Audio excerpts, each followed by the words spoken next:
It's a question President Trump was just asked in a phone interview with Kristen Welker, who asked, quote, Rubio, Hegseth, Stephen Miller, are those three people going to be in charge of Venezuela? Are those the top three people you would say, sir?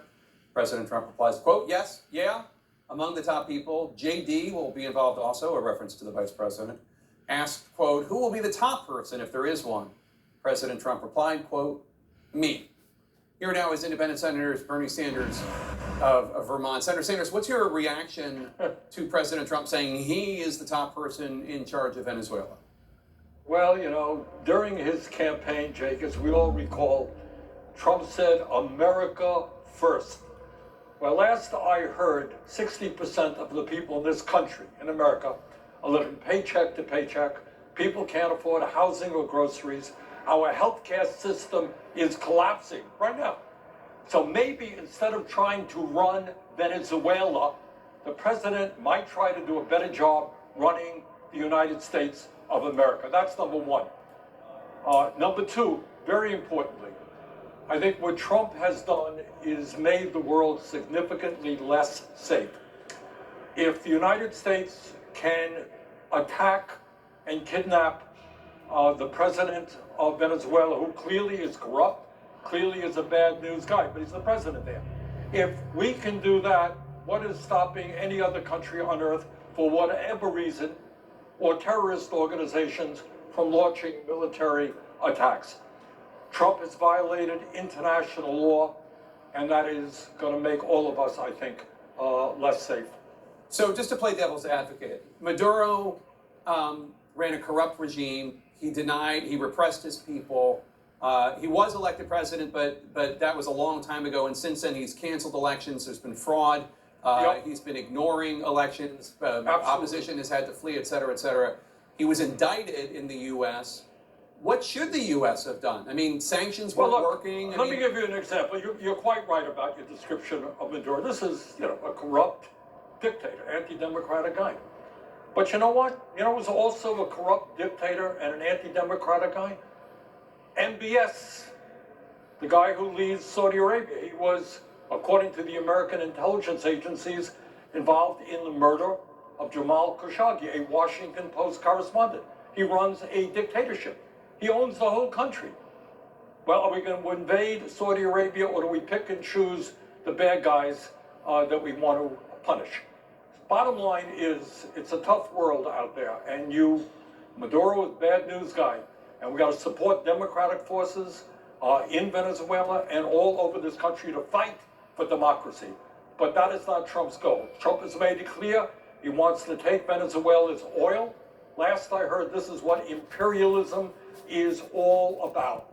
And I suspect that people all over the world are saying, wow, we're going back to where we were 100 years ago or 50 years ago, where the big, powerful countries were exploiting poorer countries for their natural resources. Last point I would make, Jake.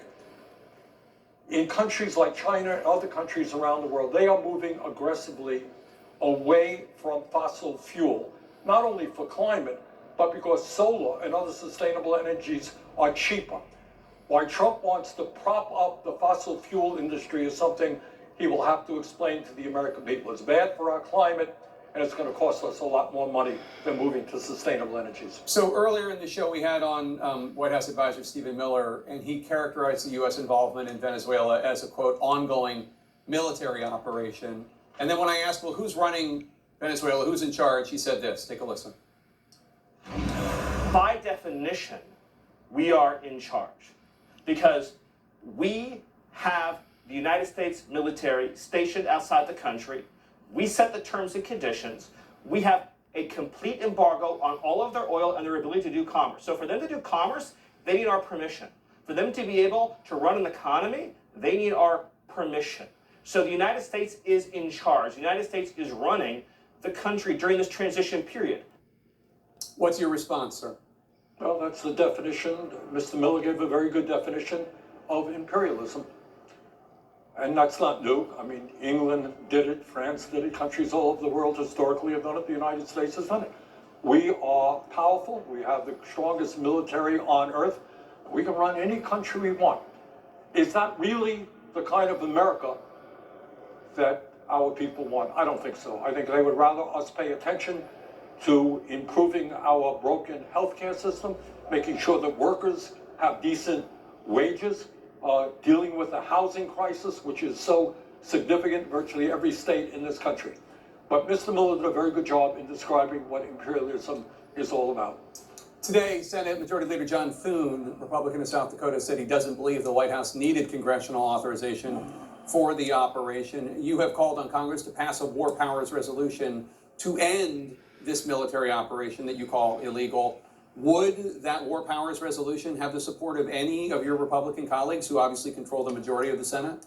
Well, I think it will, but you've got to ask them how many. Look, we have, in so many ways, a president who ignores the Constitution and the rule of law. The Constitution is quite clear. It is Congress that determines issues of war and peace. This was not a national emergency. This was not 9/11. This was not, Pearl Harbor. This was a premeditated attack. Congress should have been informed, and I strongly support a war powers resolution. Senator Bernie Sanders of Vermont, thank you, sir. Appreciate it as always. Thank you. Coming up next, new report.